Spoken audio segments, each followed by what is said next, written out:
Hello, welcome to the broadcast. I'm just trying to add us to the stream. Obviously, I'm doing something very, very wrong, and because it's full moon, I can be forgiven. So I'm just going to quickly figure that out.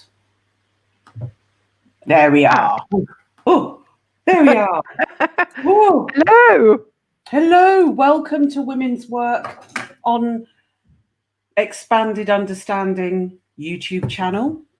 My name is Angela Miller, and this is the lovely Esther Lohneis.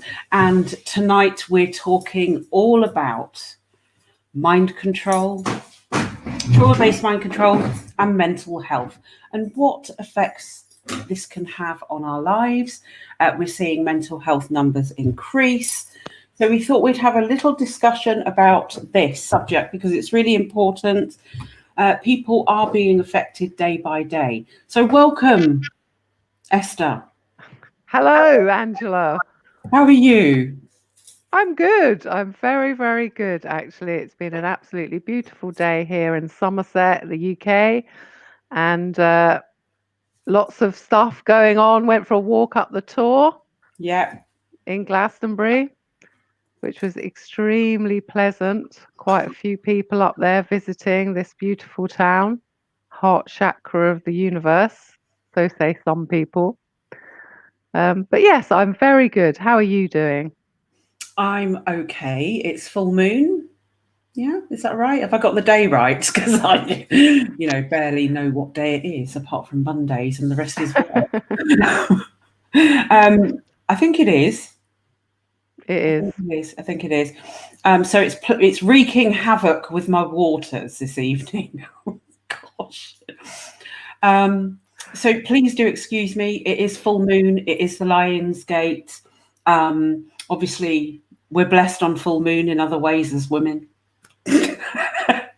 Right. There, thank you. Unless you've entered the menopause, as I have. Hooray! Well, I haven't got there, but what I do get is the full moon. So I'm just going to recalibrate in this moment to my divine self. She can do no wrong. So it's been quite a fascinating day. The energies are increasing on the planet. It is ramping up for a lot of people out there. And when I say ramping up, I mean the situations of the now are coming to the forefront, aren't they? And we're seeing people around us behaving in very, very strange ways. And it's not what we're used to. So what I wanted to do is just have a quick look at the history of mind control very quickly on a full moon, Lion's Gate, with a period. Great. We're going to cook tonight. Right. Okay. So let's just have a quick look here.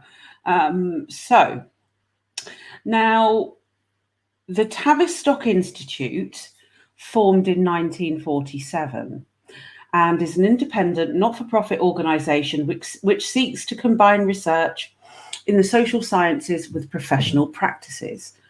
Problems of institutional building and organisational design and change are being tackled from their perspective in all sectors: government, industry, commerce, health and welfare, education, nationally and internationally.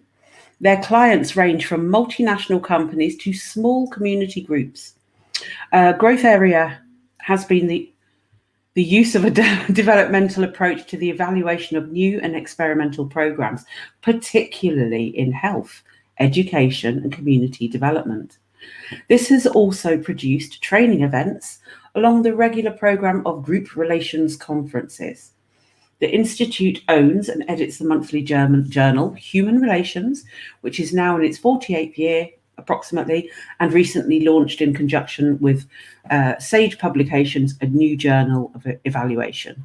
Now, the American foundation of this is the CIA, and the American Foundation was created by the Tavistock Institute of Human Relations in 1921, which is a bit different. So we have this sort of post-World War I era coming forth.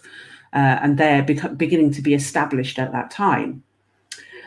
Tavistock where did I see that? Tavistock is headquartered in London. Its prophet is Sigmund Freud. Settled in Maresfield Gardens when he moved to England, he was given a mansion by Princess Bonaparte. Tavistock's pioneer work in behavioural sciences along Freudian lines of controlling humans established as its world centre of foundation ideology. It now extends from the University of Sussex to the US through the Stanford Research Institute, Esalen, MIT, Hudson Institute, Heritage Foundation, Centre of Strategic and International Studies at Georgetown, where State Department are personally trained, US Air Force Intelligence, RAND and MITRE corporations. So here we have a network of secret groups involved too. Trilateral Commission, Club of Rome, and all of these names that we may or may not have heard over the years. But the point of it is that they provide the research base and foundation for learning how to control our lives. So I thought I'd have a little dig around on their website, and it's really interesting. What do they do? What do they do? Well, hold on. And this is the offshoot, and particularly the Behavioural Insights team provide data to Tavistock Institute. Okay, so what do the Behavioural Insights team do? Well, when I look at health and well-being, they provide data here on the mitigating, thank you, Santos, mitigating the impact of COVID-19 on higher education, right? The disproportionate impact of COVID-19 on ethnic minorities in the UK, insights on social distancing, Britain's emotional journey through COVID and the impact on well-being. Okay, so, you know, it's quite interesting, the types of languages that they use here. I'm fascinated by it. So with the mention of local government and services, they provide data to local government to act in a specific way. And I'm being hassled by the dog at this moment. So what they do is provide policy for organisations and so on to control or tell people, in essence, how they should live. Now, I wonder what the impact of these policies are on individuals. So these policies, in effect, control the way that we receive healthcare, the way that we are diagnosed in terms of healthcare and well-being, but also providing an apparent mental behavioural insight that can be applied to human behaviour. So once you control human behaviour at a cultural level, a historical level, a business level, global commerce level, an educational level, an industrial level, then you have all these elements of control weaving their way into our lives, often with people not really understanding why they feel unhappy about it. I find it very interesting because with the element and the dawn of this system narrative virus that has affected every single person on the planet, then that's created a certain level of fear, which is the key emotional proponent of trauma-based mind control, is to mold a population so that they control the outcomes and behaviours of that population. What do you reckon? Well, very possibly. That may be, you know, the intent behind it.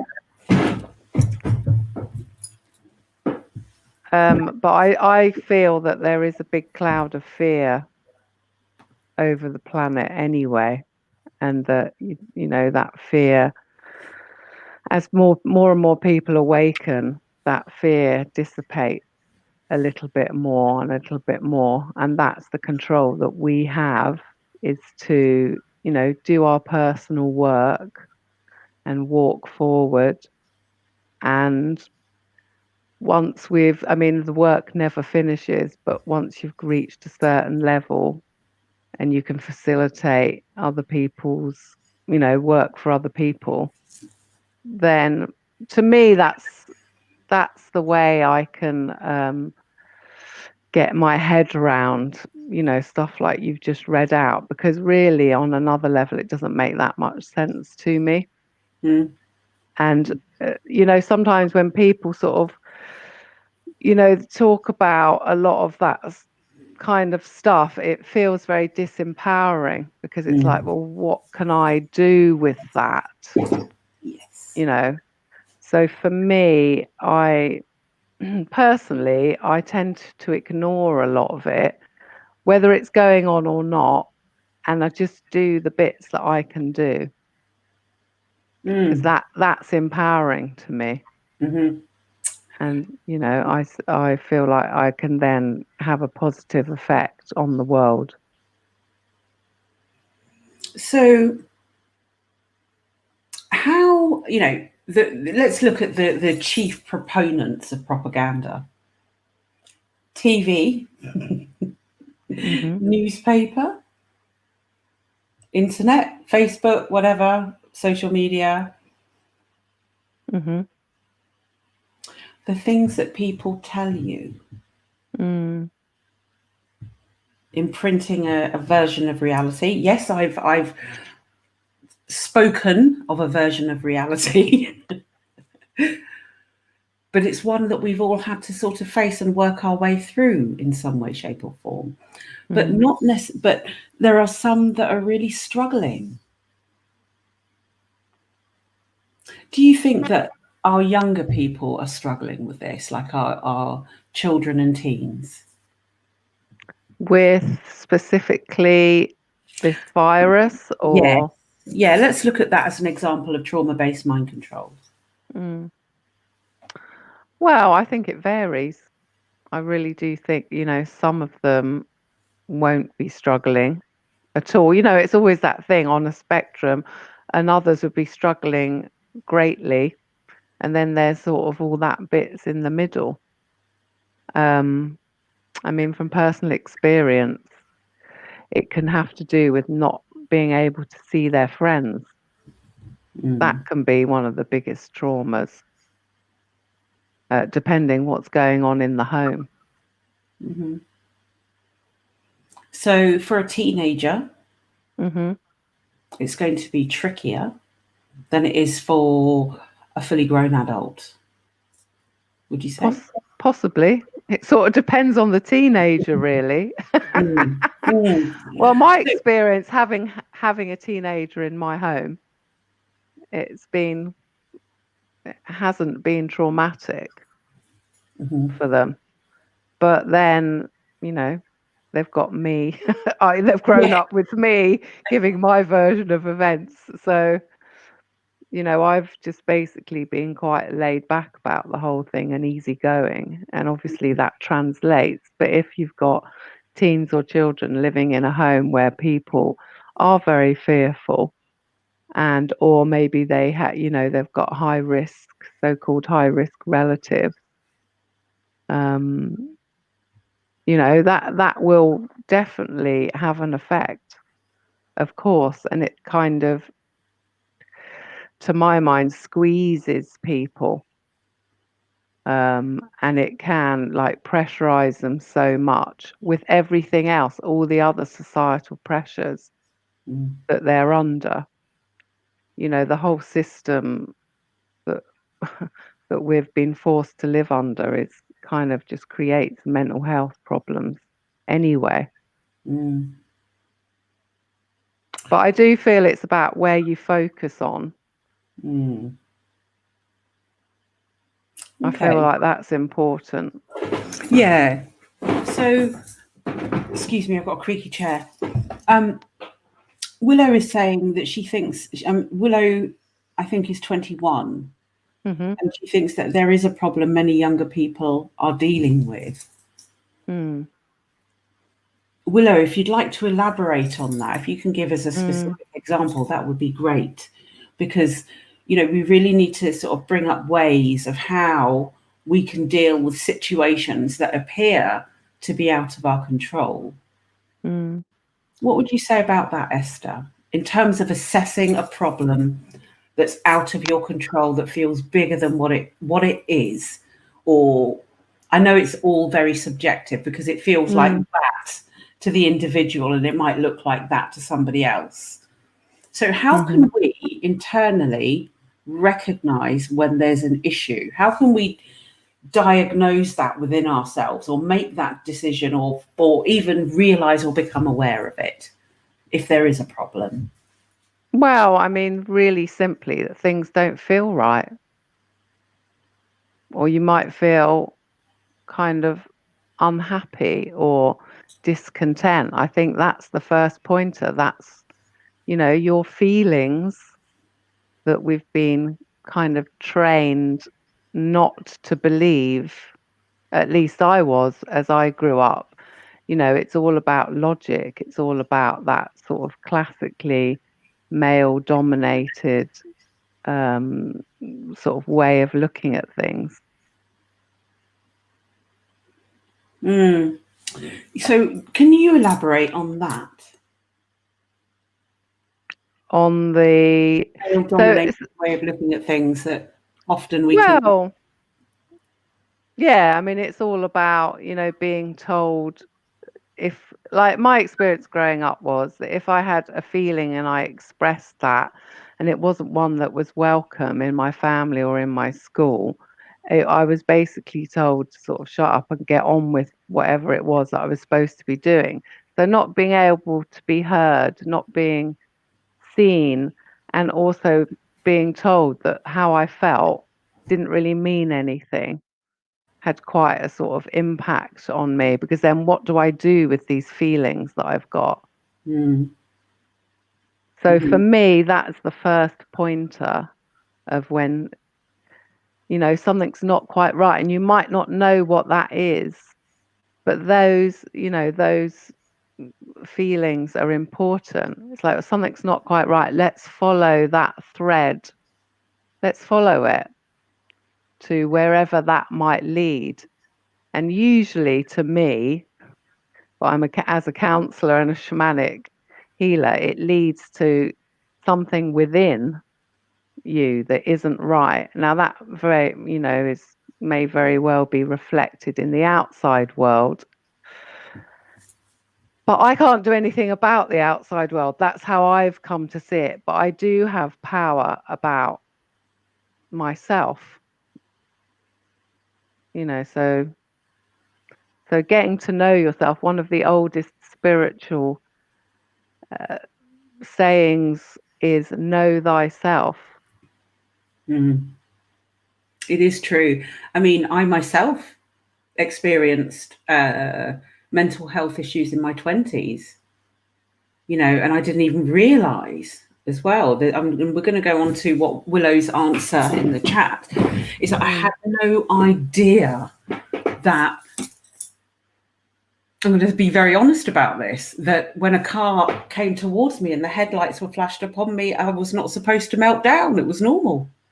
So you imagine I was a right nightmare in traffic. But I had absolutely no idea that was even a thing. It was a trigger response to extreme PTSD, basically. But it would manifest in the form of extreme panic attacks, and which was my own system completely short-circuiting, unable to cope with what was going on in the environments. That's what growing up in Britain does to you. And I laugh and say about it, but I'm sure there are many people that experience depression and anxiety issues. I'm pretty sure of it. And Willow is saying here that she thinks that talking about it and sharing the experience with others is very helpful. She didn't even know she was struggling with mental health until other people pointed it out to her. Mm. And she didn't have any education on mental health or how to properly process emotions when she was a child. And learning how to deal with that has been so difficult, but so rewarding. That's amazing. Mm. So, Absolutely. what do you think? What do you feel we could maybe provide some sort of resource for parents who might be watching now or in the future to handle the way that their child is feeling, maybe noticing certain things? What are the telltale signs to look out for? Of stress and yeah. Um, well, I guess a change in behavior. I mean, I'll just say generally it's very important to have lines of communication open. To me, that's the primary thing as a parent with your child. And I saw some meme the other day, and it's something like, if you listen to the small stuff, then they'll tell you when the big stuff is happening. And Mhm. that's absolutely the thing. But if you're a parent and you haven't learned how to do that, or you were very shut down as you were growing up, then that's quite a skill set to suddenly expect someone to have. So I feel like it's a learning thing. You know, there's plenty of books, there's YouTube videos that you can access for nothing by very well thought of people in their fields who are fantastic talking about trauma. For example, Gabor Mate. I don't know if he specifically speaks about young people. Mm. But the other thing which I feel is really important, which Willow has pointed out, is something about being heard and being witnessed. Yes. So if you, or even just having that a friend reflecting back to you, I think there's an issue here, or there's something going on with you, because I've noticed it, and someone that you trust telling you that, Mm. is extremely, they've obviously put their finger on something which you now need to go and explore. But community, however that is experienced now, like with a group of friends, is very important. Going out into nature and really connecting to your true essence and true soul, not all the layerings that you have had, over that as you've grown up, is a way, a really quick way. Actually, just go out in nature on your own with no music, no phone, turn it off, or turn the sound off, and just go outside and be alone for half an hour and look at the trees and listen to the birds. That'd do you more good than a lot of other stuff. Mm. So it's that natural connection, Mm. rediscovering the natural part of you. Yeah, absolutely. That's right. Mm. Um, yeah, rediscovering that natural part of you, definitely. But also, you know, having witnesses, having friends, Yeah. being able to share your feelings, your true feelings with someone or other people who aren't going to judge you for that or tell you that you're wrong because it doesn't fit the narrative that they're sort of running, Mm. that they're on. So to be listened to, yeah. So the act of listening to your children Mm, and noticing their behaviours. Have there been any mm, drastic changes in their behaviours, their personality? Are they hmm. eating? Are they sad? Yeah, absolutely. And, apart from the last few months for some people, we live in a very busy world where sometimes that's difficult. to do, because of all the pressures that are put upon us as adults. But yeah, I mean, really, to be present with your child and put aside some time where you are with them and they have an opportunity to speak if they need to or want to. And I suppose that's one thing that this lockdown has done for us, is that we are engaging on a much deeper level with our children in some way. Yeah, for many people it's been like that because I've actually spent some time with them. And I've read various different news reports of people saying, oh my, at last I've been able to spend some time. And that's what my child said to me. I've loved this time because now I'm with you. And that's the important thing. It's about presence. Our own presence with ourselves, and that we can extend out, to our children and to others. I mean, Willow says, I think that it's very important to do this because as a parent, it gives lots of opportunities for communication, but don't be too nosy. Oops. Absolutely. Guilty, sorry. Well, it's a balance. It's all, yeah, well, you want to keep your children safe, but at some point they're going to have to go out in the world and, face whatever they're going to have to face as they walk through life. So it is always a balancing act. It's like a tightrope in a way, a bit like that sometimes, that you have to walk, and we all make mistakes. Sometimes we're going to get it wrong. I feel that's okay as long as you can own that and actually go and say, I'm sorry. I messed that one up. But I'm a human being, but I'm actually here now. And I'd love to hear about whatever, if you want to share it. Yeah. It's a very delicate area, isn't it? Absolutely. Definitely can be.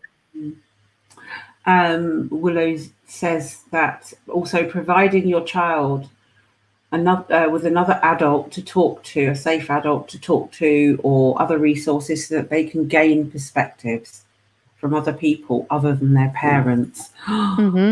Yes, that is so true, actually, Willow. It really is. Yeah, so they can, and also they need to make up their own mind, because they are individuals. They're not little mini clones of their parents. No.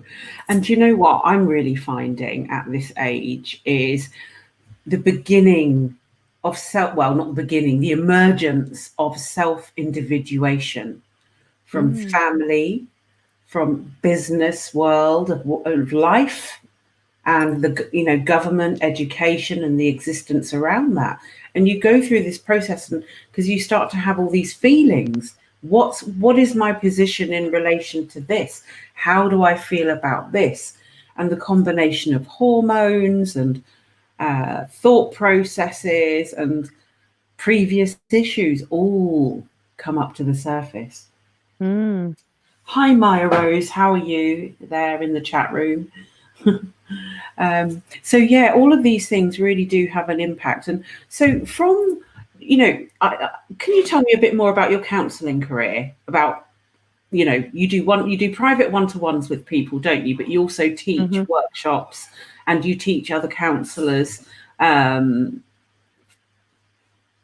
counselling. Other counselling, absolutely.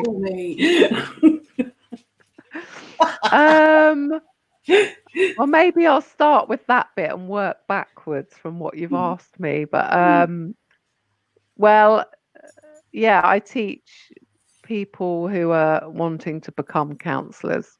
So there's various, in the UK, there's various sort of routes into that. So yeah, I've just finished teaching. So there's 4 levels, and I've just finished teaching a level 2 class, counselling skills. So, which is all about really what we've been talking about. It's being able to be present with yourself, so you can kind of put your own stuff to one side and actually therefore extend that presence to someone else, be it a child or another adult. So I really got into counselling because, well, I'd always thought for many years that that's what I wanted to do. And then, of course, life throws you sort of curveballs. And what happened for me was that I got the call to Glastonbury, which was really a shamanic path. So I'd all lined up actually to train as a counsellor, and this is about 20 years ago. And instead of that, I threw it all to the wind and came to Glastonbury and trained on a shamanic path very intensively for about 8 years, and then it got less intense. And at the same time, I started some counselling training. And eventually, went back to school and finished my counselling training, and now I've been working in that area for quite a few years. So, and it's, they combine together very well, the shamanic and the counselling, but counselling is, it's very simple, but people seem to find it quite difficult to do. to listen to others. So can you describe a shamanic counselling function? How does that work in comparison to traditional means? To traditional counselling? Well, for a start, my training was in counselling was psycho-spiritual, which means it's all my course is accredited, but the spiritual is woven through that. So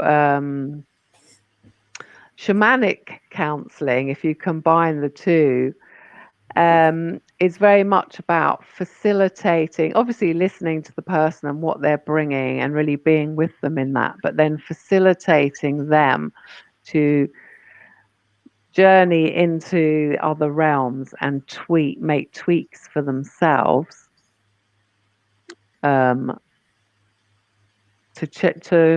make changes on that spiritual level, and then it will gradually filter down into the physical. And the core counselling skills work very well in that. I mean, what I've found is, and this is not going to be true, obviously, hopefully for the majority of practitioners, but some people who are alternative therapists don't really know how to listen or hold someone. And some counsellors aren't interested in, I don't know, spiritual experiences, or they just kind of think it's all a bit of rubbish, or maybe the person's got mental health issues instead. But it's quite a good combination, I've found, to be able to work with people. So you're coming from a very traditional shamanic practitioner background, would you say? Yeah, well, it's core shamanic techniques. So I don't, there's no lineage that I follow, but I wasn't really interested in that. So I don't know whether it's more kind of the modern way of applying those techniques as opposed to a sort of more traditional thing. But I guess at its core it is, because I go into a trance state, which I usually drum myself into these days, connect with my helpers and allies in spirit that I've built relationship with over time, and tell them whatever it is that the person's wanting to focus on, and they will do the work. So I witness that work. I may participate in it, but more it's they're doing the work, and I'm the bridge. I've got a foot in both worlds. so that takes place, I'll come back and I'll tell the person, if they need to do anything or what's gone on, what's been said. It's actually a very powerful method of healing. I've experienced it, as you know. Oh, yes. I forgot about that. Yeah. Do you want to talk about That's that? right. No. I'm joking. I have. Yes, well, I don't mind. Yes, I do. Over to you. Yeah, let's talk about you. Oh, no. Let's not talk about Let's have a live counselling session. All right. Okay, let's do that. Okay. So I'm coming to you. I feel really low because I'm not connecting. Mm-hmm. I'm easily irritated. What am I? I've got to think of things because I'm not obviously feeling like that. I'm just trying to give an example persona of depression, of how I maybe used to be. Things feel very sensitive to me, and I feel like I could break down and cry at any moment. And it seems to happen when I'm around lots of people. I hear lots of noises and I can suddenly feel overwhelmed in my gut, and the feeling just takes over like that. I become white, disconnected, and I begin to tremble and shake. And I can't look at anyone. I can't be around anyone. I don't have no wish to engage with anyone. And then when I have to go out, I go into my local store. I receive, around me very fearful people, which immediately puts me on edge, and my stress levels are rising because of that. I can feel that. Now, what do? I can't cope when people are around me shouting that I should be perhaps putting on a mask. That happened to me, but just as something. And then I have people all around me telling me how I should live. And their system tells me how I should live. And I really don't like it, because actually this is me in my 20s. All right. This is me. This was me, actually. We've come a long way, but it was an example of how I felt. And everywhere I looked and felt, there was a glass ceiling above me. And I couldn't rise beyond it because I just kept hitting this. My energy felt weak. I felt drained around others. And felt that I wasn't really understood. Now I know why. But back then I had no idea. I mean, it sounds really, really distressing to be in that situation, or, a series of situations where you suddenly feel overwhelmed, I think is the word that you used.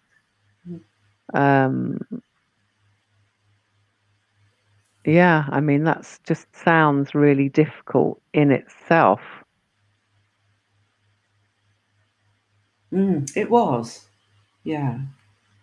I still managed to keep down a job, though, at that time, all the time throughout. I still managed to maintain a professional career. I just did all that at home, quietly, where no one would see me. Did what at home?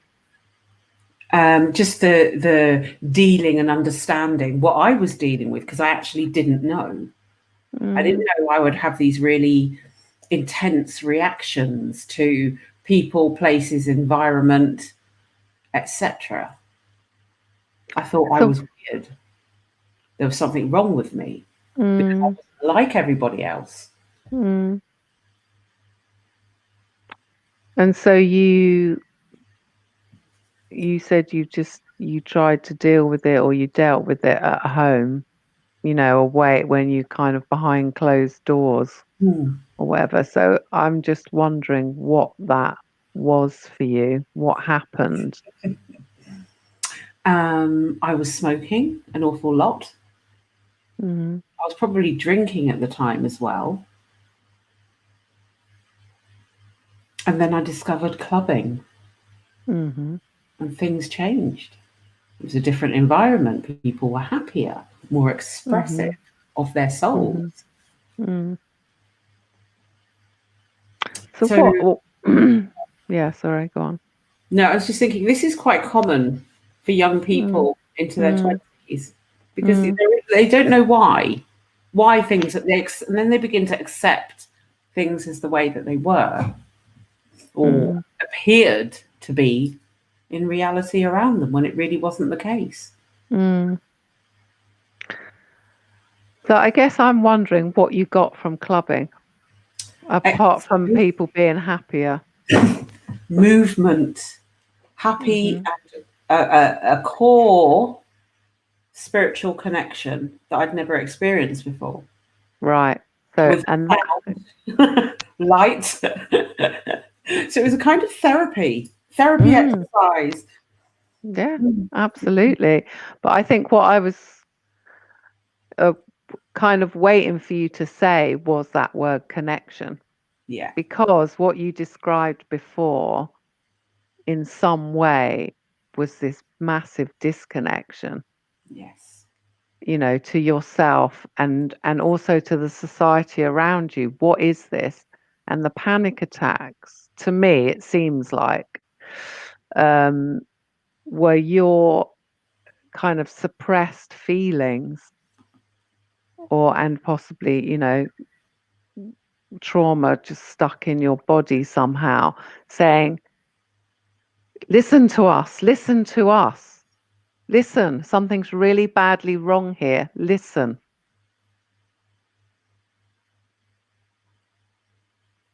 Yes. Yeah. So it was something, it's the disconnection connection thing, connection to Mm-hmm. the truth of self. I was disconnected. And it had been a gradual process of disconnection since I started into the system at school. Despite I Mm-hmm. liked things about it, I loved school, Mm. but it was the other layers that came creeping in around religion, Mm. behavior, duty, expectation, not really much input, to be honest. Mm-hmm. But what it did teach was a way of that. What I did know is that I was experiencing this journey, but what I could not understand or comprehend inside me was the way that people behaved and for what reasons they did that. Mm. So that took me on a whole path into psychology, into out of the other end. But the whole Mm-hmm. process was about what I really wanted. And I remember this well. I remember denying this connection in myself. What I really wanted was the connection. And this crystal idea came to me at 17.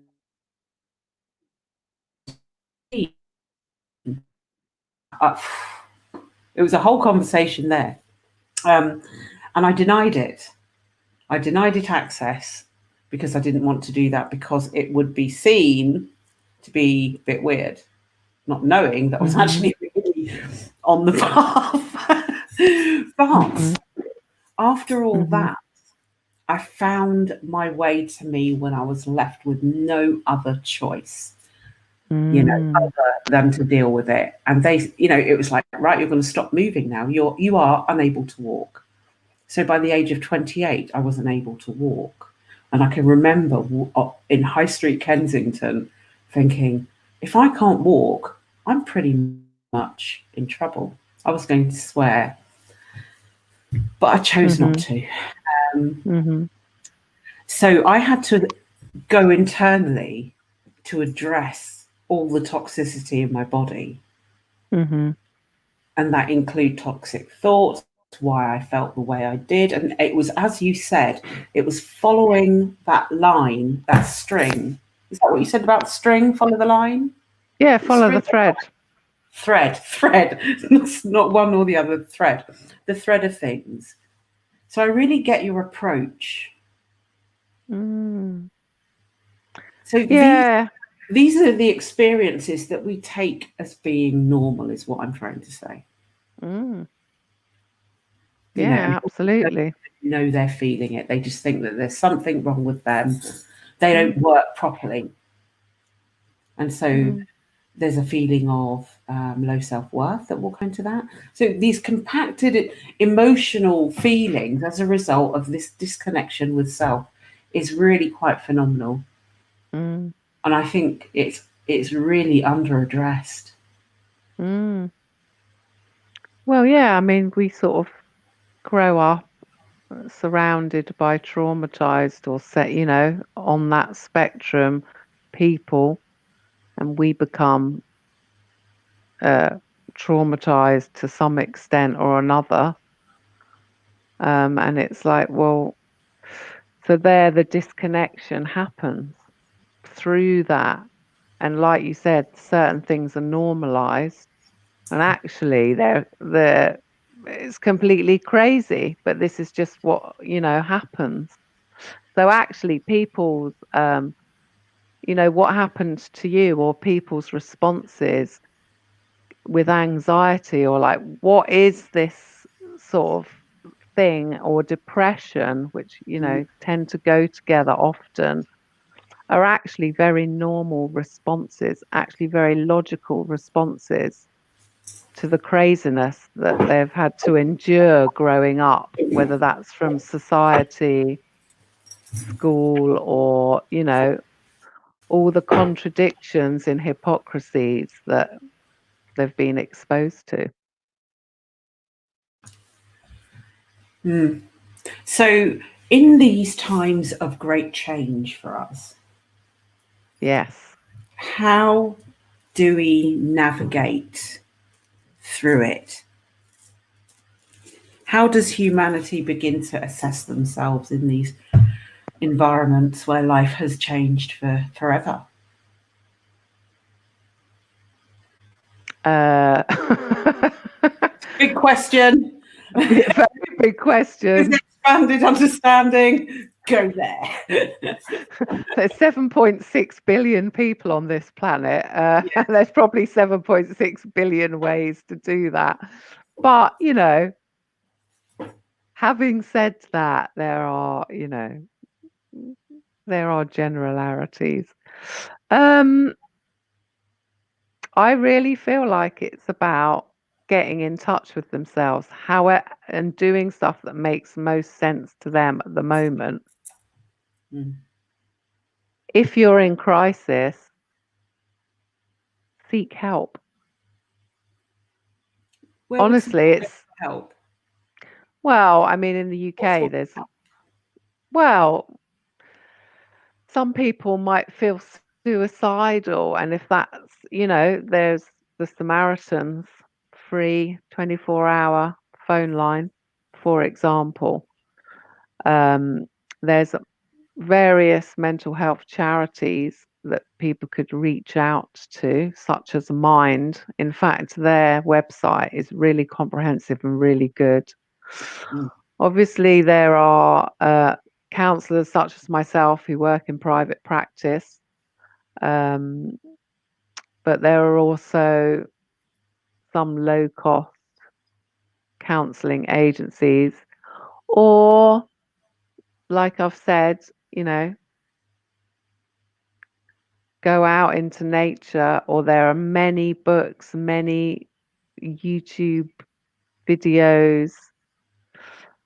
So I can't really give a general answer. I can only say that what happened for me was that I just got interested in something. And when I got interested in something, um, it would suddenly appear everywhere, you know?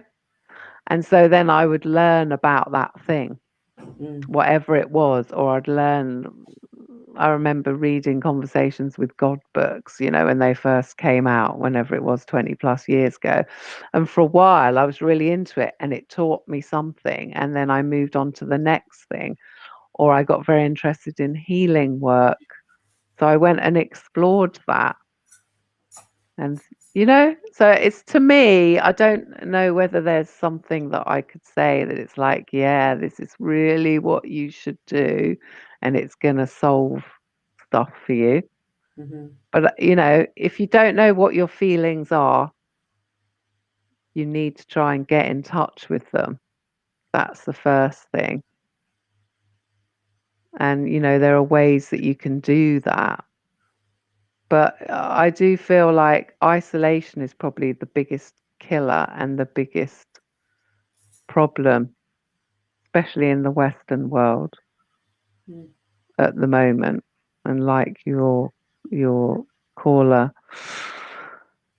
said, I've lost my thread now. Hang on, where's that thread gone? Someone's just come in and cut it with a bit. Hey, it's over there.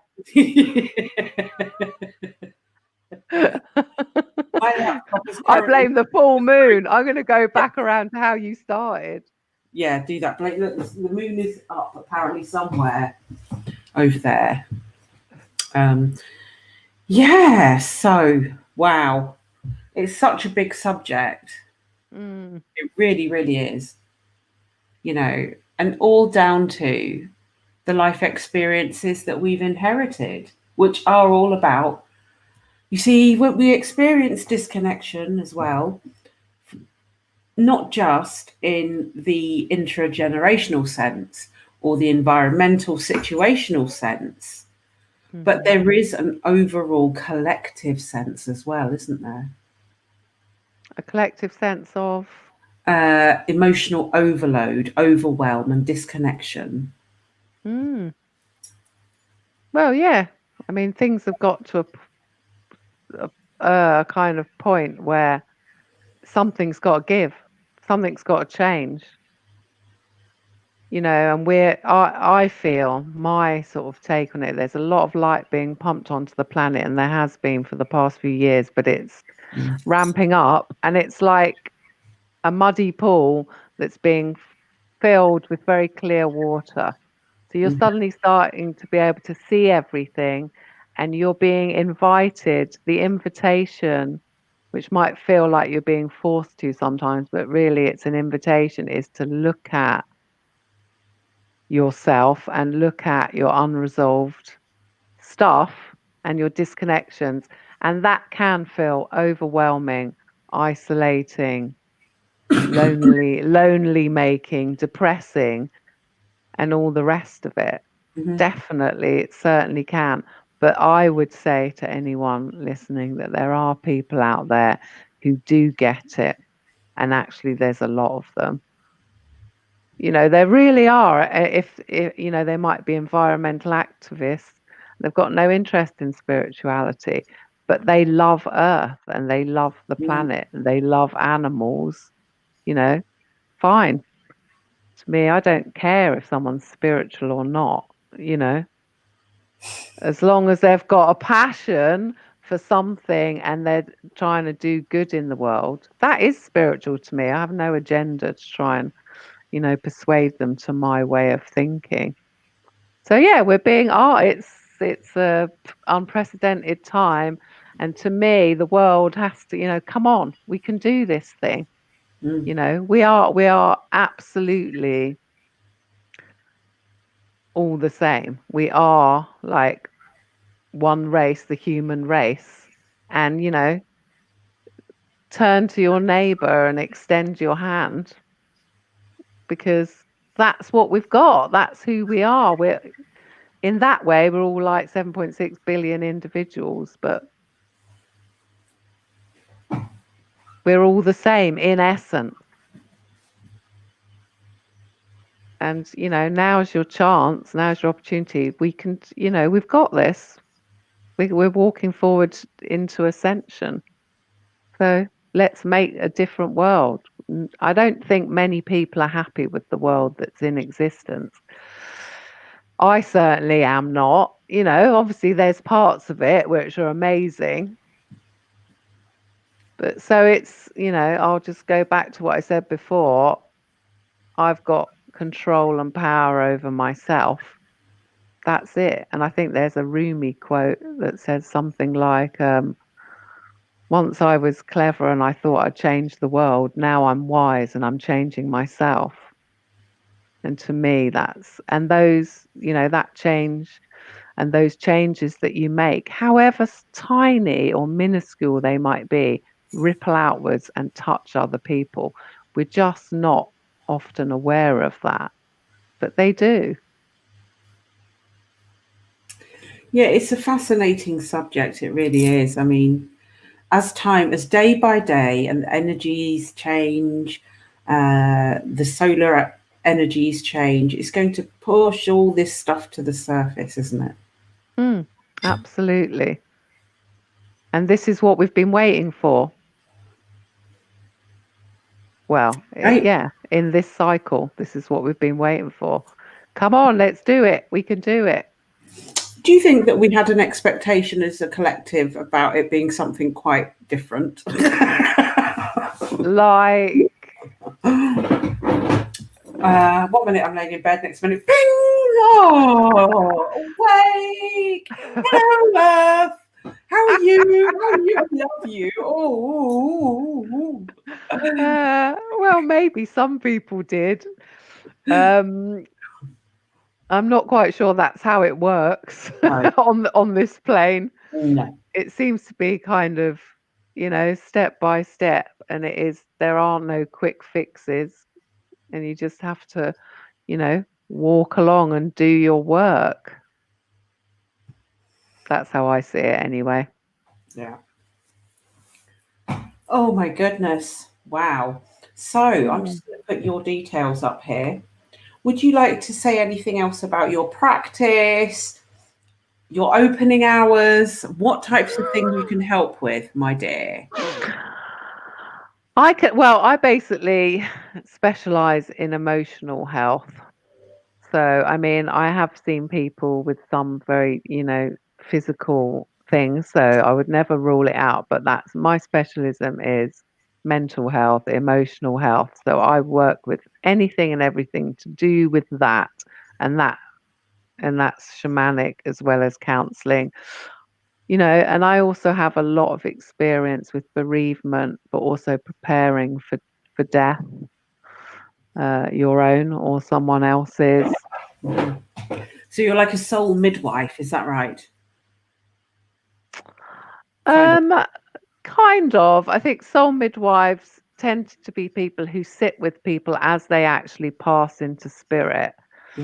My lifestyle at this time doesn't actually lend itself to doing that because you've got to be available 24 hours. People they don't die at 2:00 in the afternoon, which is when it would suit me to work with them, but what I can more do is facilitate people to journey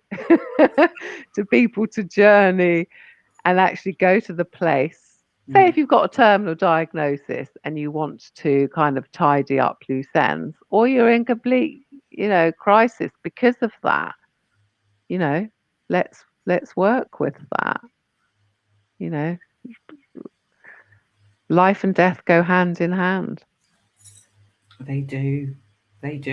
So I've got your contact details here at the bottom of the screen. Brilliant. That's wonderful. Promoting your life-changing sessions. You really did help me a while back just to recalibrate something and work on a specific area. And it was absolutely amazing. So I really rate your service.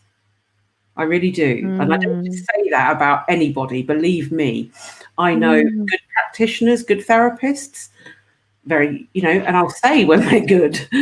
And there are many out there that really just don't even hit the bar, but you go beyond the bar. It's held beautifully, absolutely beautifully. And I love your drum and I love your singing. It's just stunning. Oh.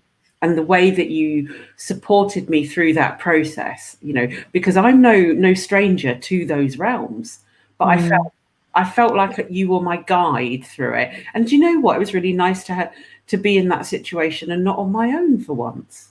Mm.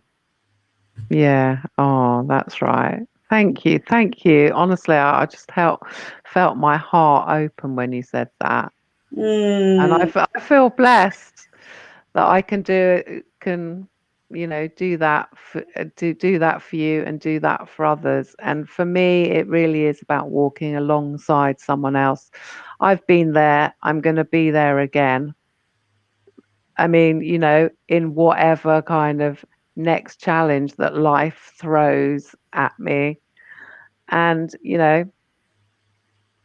it's just having that humbleness. Remember that I don't actually know more than anyone else, but I've got certain tools and certain life experiences. Um, so, yeah. Yes, thank you. Thank you, Angela. pleasure, absolute pleasure.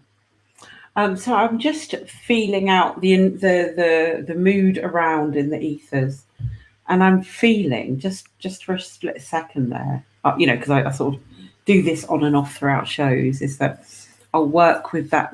I can feel that moon energy so strong. Mm, So I often go into these little minute by moment guided processes of connection of moon. Well, not just hmm this, that's just the example of tonight. Because the moon is reflecting such strong solar energy, and we're both leonine. We So are. we Rah. I'm just sort of pouring my jaguar self to the computer. Because I don't know, maybe you would share in this journey process as we create it through the ethers. What do you think?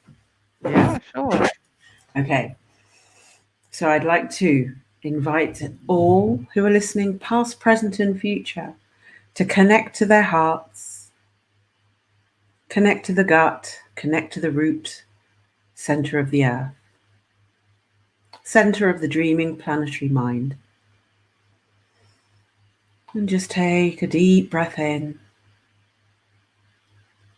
and allow your waters to softly flow without resistance.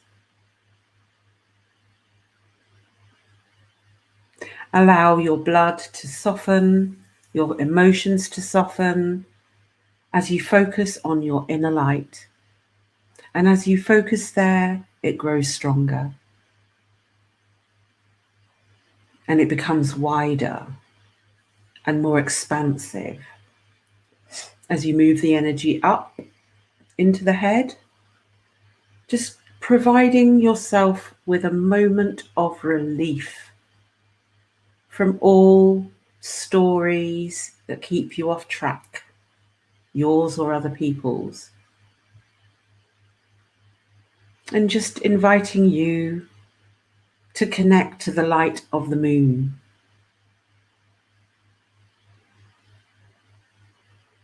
Our sister moon.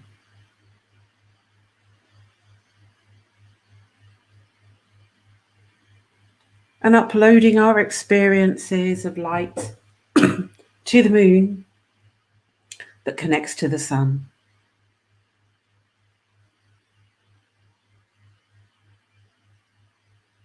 And bringing that golden pure light, the force of the lion's gate, the activation point of energy coming into this universe in this moment.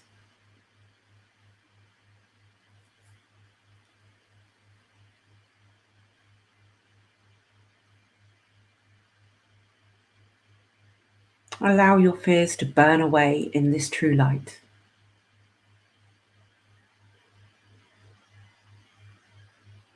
Allow your overwhelm to disappear and dissolve.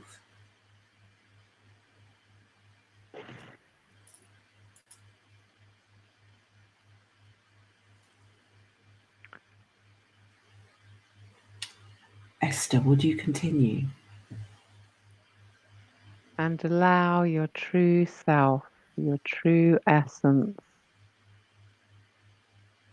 to slowly and softly gently just show itself. And just for a moment, and to know in that moment and in this moment, you are perfect. You are absolutely where you're meant to be right now. And if that place is not a pleasant one for you, know that you will walk forward and move forward and arrive in a better place.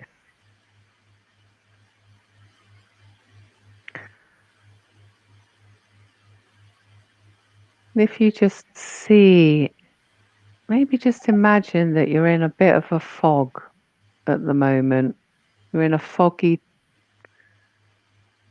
place. Perhaps you're outside, or just in front of you and around you is this fog. But you're perfectly safe.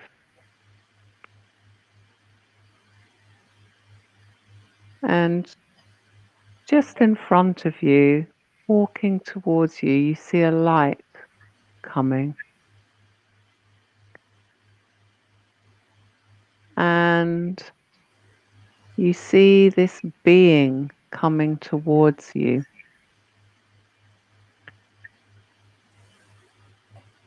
And this being is, I think it's an animal or a bird, if that makes sense to you. If it doesn't, just go with whatever's happening for you.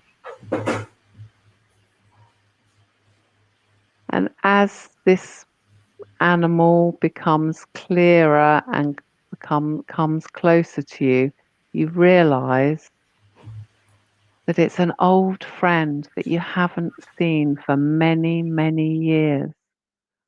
And you greet it, this old friend.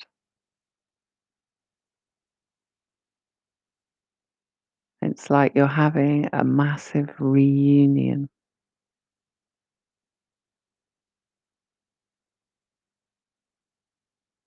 And there's a lot of love passing between you. You look in each other's eyes, and there you see love, trust, hope, friendship, communion.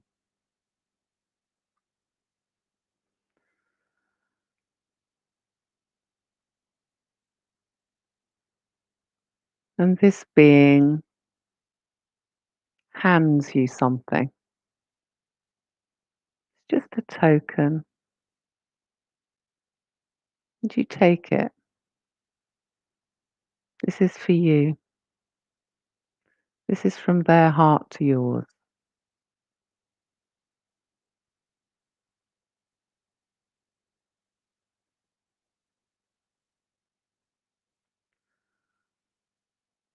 And this old friend of yours is going to go now. Excuse me, but you need to know that you can meet them again anytime you want. And they gently and slowly move away from you. You just wave to them as they leave. And you look down and you open your hand and you look at what they've given you. And whatever they've given you is a message to you that you need to hear or to experience right now. And it's given with love, the highest and purest love. You take it and you hold it closer to yourself. And you might want to put it in a pocket, or you might just hold it to your body and it slowly melts into your heart.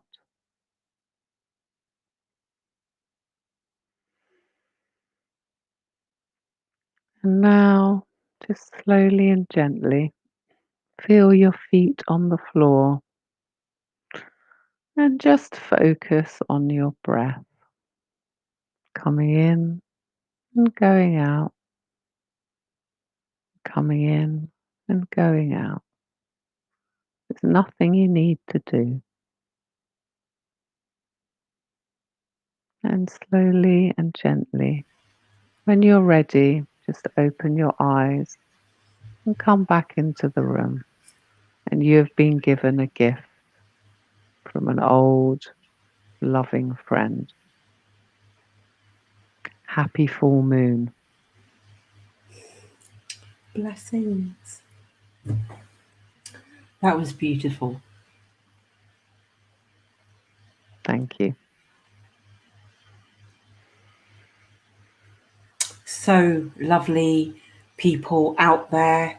We love you all. Thank you so much for joining us this evening on Women's Work International podcast on expanded understanding. The purpose of this podcast is to raise awareness of issues that affect us as women from birth to death, and to provide a platform, a resource, so we can share information on how we can become the maestras of our own reality, heal ourselves, heal our families, heal our nations.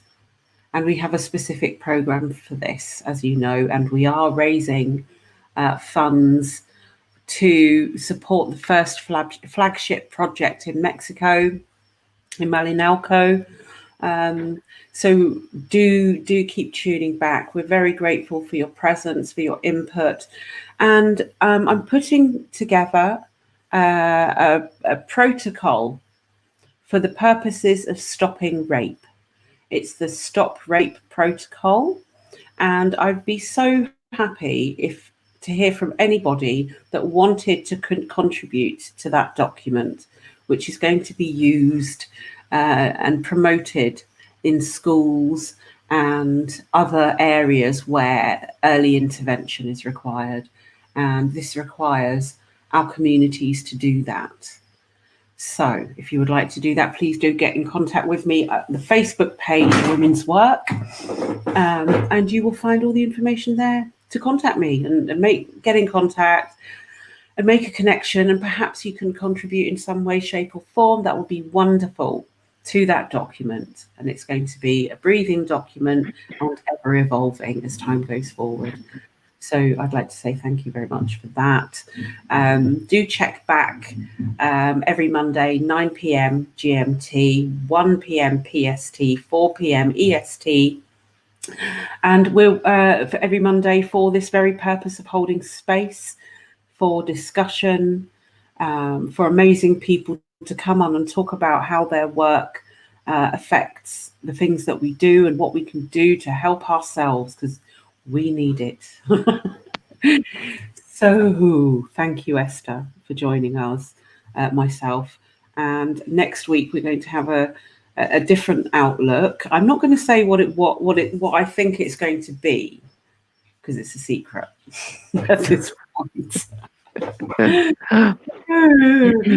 Yeah, so again, thank you very much, lovely people. If you're interested in a session, please do contact me. Hello, Santos. On Facebook, Source Frequency Healing, or Angela Miller on Facebook, or for Business Resolution Services, Concordia Consularis. So thank you very much, everybody. This has been Women's Work. This is the lovely Esther Lohneis of seeinginthedark.co.uk.